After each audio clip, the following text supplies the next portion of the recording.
Hello, welcome to the channel. Today we are going to teach you how to do one of the most important unknown scouting features there is in Football Manager 2024.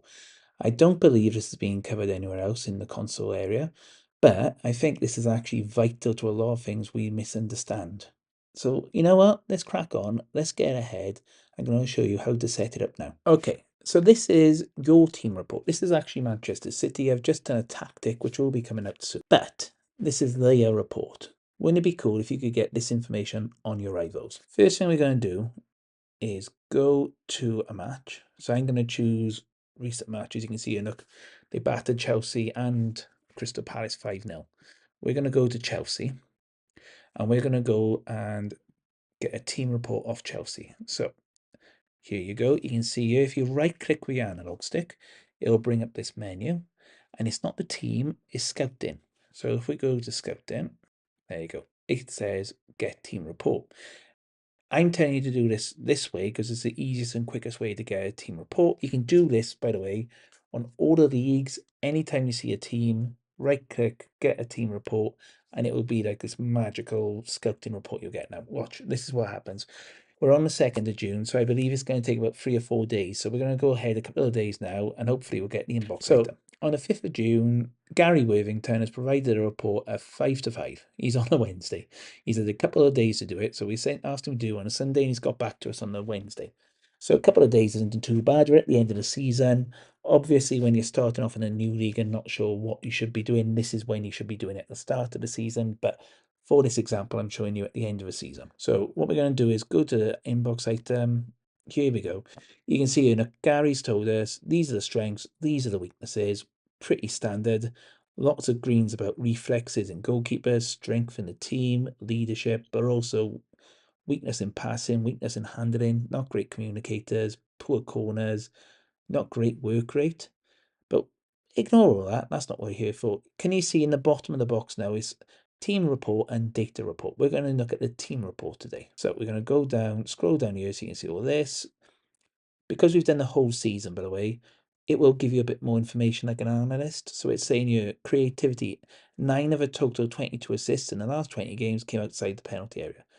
The best player is Malo Gusto. He's got an average rating of 7.33 in the last 5 games. Effective through balls as 12 of 22 assists in the last 20 games have come in that manner. It also shows you, goals against, 11 out of 26 have come through the last 19 matches as through balls as well.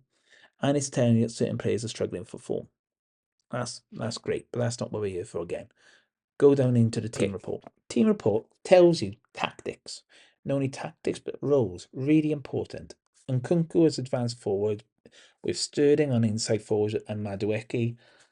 Cole Palmer, the back three behind him. You've got Caicedo at ball winner, Segundo Volante and Enzo Fernandez, the inverted wing back at Chilwell, the inverted fullback at James, and 2 central defenders with Petrovic as the sweeper keeper. Would you be able to find that out that easy? Probably not. That's quite a nice one to see the best report here. So that's the best 11. So if we go through each little tab now, it's very similar to what you get from Man City, so we're just going to quickly flick through. Comparison. Remember I showed you the Man City screen? This is a Chelsea screen. This tells you Chelsea's average age is 23.92. Their average height is 6 foot. They got average international caps of 16, average youth caps of 6. That's their average player wage. That's the average player value. If we quickly scroll now through all positions, you'll be able to see what they're like across the Premier League. This isn't against Manchester City. This is against the Premier League. Okay, so you can see, you can take out defense, midfield. We covered this in the team comparison, but it's always useful to know this. You can take out the filters, and that will give you a better indication on strikers, defenders. Actually, it came to me when I was recording this. This is a really good screen if you want to know, say, for example, you're doing really well, you got a job offer, get a team scout report, find out how they're doing in a higher league. Maybe it's a benefit for you to find out how they're doing. It may be that they got better players, they may have worse players, but team report just before you take a job, at least you know what you're into. On squad depth, it will tell you here your best left back for some reason is Bernardo Silva. Their best left back is Levi Colwell. Your best defensive I don't know if that's quite right. Your best central defender is Rodri. Yes, your DM's probably Rodri, but the centre defender, I thought that'd been Diaz.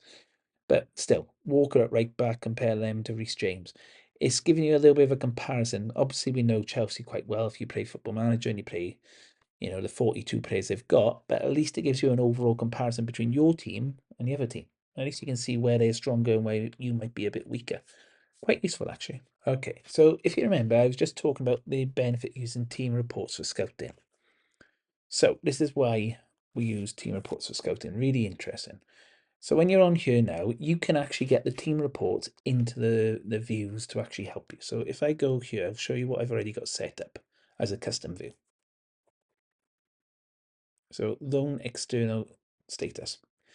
This is using a team report in the columns here of ability and potential, and using the scout reports on team report to inform me of what there is potentially.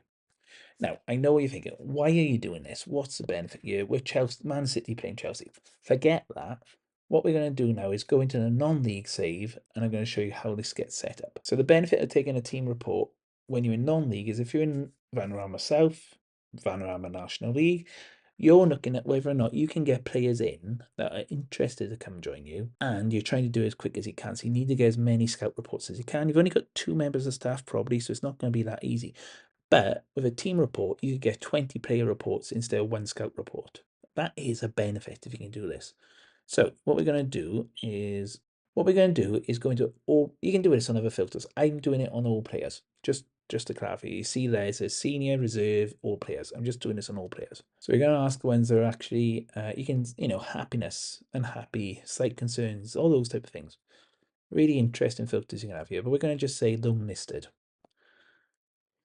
And we're going to get reports, which look like this, which are basically your ability and potential based on your own squads. These are your assistant manager reports. We're going to change those into ability and potential from the scout. Really simple. I'll walk you through it now. So right click on the column heading ability, like so. Right click, replace this column, go down to scouting. Okay, so replace column, scouting, and we're going to replace ability, which is the top one at the top left. This is a little bit fiddly because of the joysticks, I will warn you. You can do this by customizing current view like I've done in other things, but I just thought this might be quicker. And we're going to right click and do potential the same way. So replace column, scouting. See, it is fiddly. Replace column, go down to scouting, and then you can see potential there. In between number of days left on shortlist and RF matches, which is your recommended focus matches. Once you change that, you can see it. Not every player has a team report status against it. You may have to ask for more than one sometimes, and that's perfectly fine. But what you can see here is for the 3 players that are listed on loan, you've actually got the scout reports. So all you got to do is go back and request another Chelsea report. When you're in the lower leagues, this actually happens maybe 2 or 3 times. But again, it is literally just going in and asking for another team report. It's not hard. It's quite straightforward. And as you're doing it, you can do this through the year, find out your opponents. I'll show you that now. But this is how you set this screen up. And then when we go to the non-league save, so I've gone into having a look who we play next. We just played Scunthorpe. We're now going to play Halifax on fixtures. So go to your fixtures, on your schedule, right click, scout, get team report. Exactly the same thing we did at Chelsea. But the results are different. Let me just show you now. Again, you go wait a couple of days. And there you go. Well, actually, it only came through the next day, look. So, Halifax Scout Report. Again, it gives you the basics. It's a slightly different format, which is interesting. But if you go to Team Report, gives you the tactics, gives you the data. So that's really useful if you're looking to play them. That's fine. So on a comparison screen, as you remember, Chelsea screen had bar charts going up. This actually has a team comparison. Now, I'm not quite sure why this is in non-league. It could be based on the size of the scouting squad and the actual scouting attributes of our director of football, because he's quite poor because he's non-league. But you can see it gives you the comparisons of general. So average age, Banbury versus Halifax. Height, weight, international caps. Not going to go through all of them, but you can see there is a bar chart. Instead of going a bar chart, in columns, is a bar chart comparison.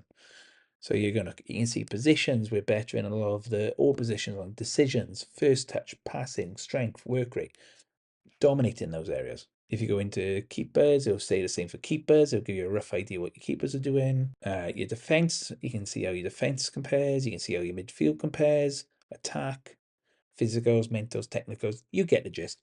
It's all there for you to go in and actually look at and go, how much better are they in certain areas? There you go.